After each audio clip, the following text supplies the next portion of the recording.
Halo, Oke, halo, nama aku Michelle Kerde. nama saya Lydia Marsiana. Saya selaku di sini sebagai kader DPD PSI Bandung. Berpartisipasi di dalam DPD di Kota Bandung ini. Sementara ini sebagai pengurus, kebetulan juga dipercaya sebagai bendahara di PSI DPD Kota Bandung.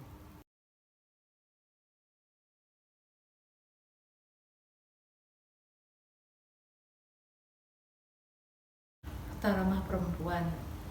Sebenarnya definisi di sini adalah lebih ke kotanya sendiri, ramah ke perempuan. Kota menyediakan fasilitas yang dimana perempuan nggak perlu kesusahan buat akses, buat kemudahan hidupnya masing-masing. Yang pasti sih, yang sama sekali kalau bisa ya, idealnya adalah yang tidak ada diskriminasi antara perempuan dan laki, yaitu bahwa kita kemanapun kita pergi di kota itu untuk urusan apapun menjadi lebih mudah.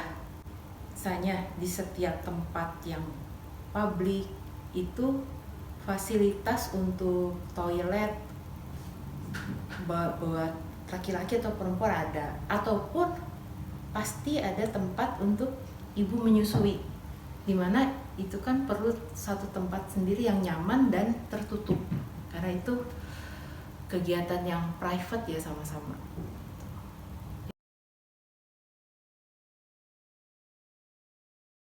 Secara fasilitas sudah cukup ramah. Misalnya bus kota itu kalau misalnya yang dulu itu jarak antara jalan atau trotoarnya dengan tangga pertama di dalam bus itu jauh sekali, mungkin ada sampai 50 cm gitu.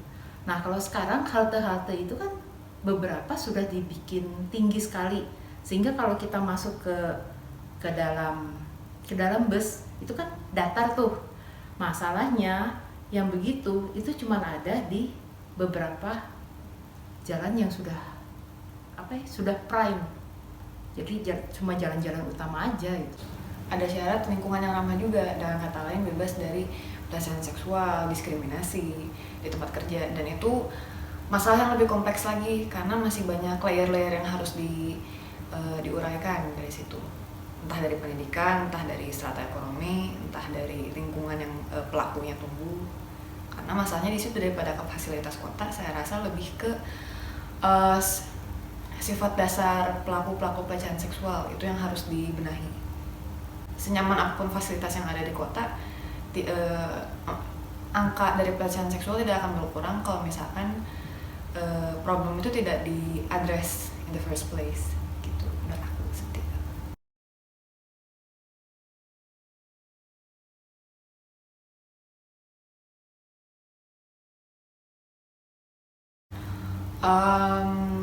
Dikatakan ramah sebenarnya iya dan tidak. Ya memang sebagian sudah, tapi mungkin kebanyakan belum ya. Karena hal ini bisa mengurangi penyebaran virus COVID yang sekarang ini jadi problem utama. Seperti misalnya kalau duduk di angkot nih, di angkutan umum, itu kan jarak antara lantai sama kursi pendek sekali kan. Jadi kalau duduk kita harus sikunya ke atas. Kalau yang pakai rok gimana? Itu kan susah kan. Nah kalau buat anak-anak malah jadi ramah banget gitu. Sangat tidak. Ini tapi serba salah sih, karena ini pandemik. Kalau kita public transportasinya di udara terbuka, maksudnya angin geleber gitu, jendelanya dibuka lebar-lebar, ya mungkin itu agak baik untuk virusnya susah bertular, tapi make up kita juga susah bertahan. Bisa dibilang aman selama prokes masih terjalan, tapi ideal atau enggaknya ya lebih ideal kalau misalkan pakai transportasi pribadi kalau punya aksesnya, kalau punya privilege untuk akses, tetap kalau misalkan secara kesehatan. Tapi kalau secara ekonomi apa boleh buat. Pada saat berdesak-desakan, ya terpegang sesuatu yang harusnya nggak sengaja, tapi ini disengaja ya. Rambutnya dempet-dempetan, terus entah kenapa bisa mengena paha, bisa mengena apa, terus kayak catcalling, manggil kiu kiu gitu cewek cantik. Nah itu memang kembali lagi ke pendidikan yang kita tahu, sopan santun, kebudayaan yang sudah ditanamkan, yang seharusnya dari kecil kita tanamkan sih. Dan ya itu orang jadi pervert, orang yang dibilang gitu kan, ya tergantung didikannya sih. Ya itu banyak yang terjadi sih memang di ini sejalan sama visi PSI ya untuk memasukkan perempuan ya. Di saat ada wakil perempuan di kursi politik, menurut aku itu kemajuan yang udah sangat besar, apalagi di negara ini. Dan dengan darah budaya patriarkinya masih sangat kental. Nah, untuk combat itu masih perlu suara yang tegas, yang dimana punya pikiran seorang perempuan dan hati seorang perempuan, tapi perilaku seperti laki-laki.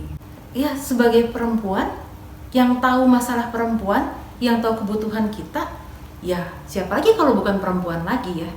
Terus kan kita perempuan itu bedanya sama laki-laki itu yang paling besar adalah perempuan tuh lebih banyak bergerak dengan intuisinya. Kalau laki-laki tuh banyak dengan logikanya. Dikuatkan lagi hatinya karena orang lingkup politik di antara yang dominannya laki-laki itu tidak mudah juga, dan tanggung jawabnya besar karena sebagai wakil dari suara perempuan Indonesia. Coba kita speak up, jangan sampai orang memandang bahwa legislator perempuan di sini itu cuman untuk pemenuhan kuota saja, cuman untuk mengisi kursi aja, untuk kepentingan partai yang nanti yang berjuang ya legislator laki-laki. Itu tidak bisa terjadi. Kenapa? Karena perempuan memang cuma 30% kursinya di legislator, tapi kan yang diwakili itu 50% dari masyarakat. Nah itu harus tegas dong kita, 50% loh itu angkanya, jangan cuma dilihat 30%-nya. Makanya 30% speak up buat 50%, harus lebih kencang dong ngomongnya, harus lebih tegas, harus terdengar sama para eksekutif dan kebijaksanaannya. Kalau wanita tuh dibilang wanita bijak ya. Kita harus perlihatkan nih, saya dapat tempat ini karena saya earn. Saya earn tempat ini, coba perhatikan saya. Anda akan dapat manfaat karena saya duduk di sini. Itu dia. Sama-sama. See you on the next episode.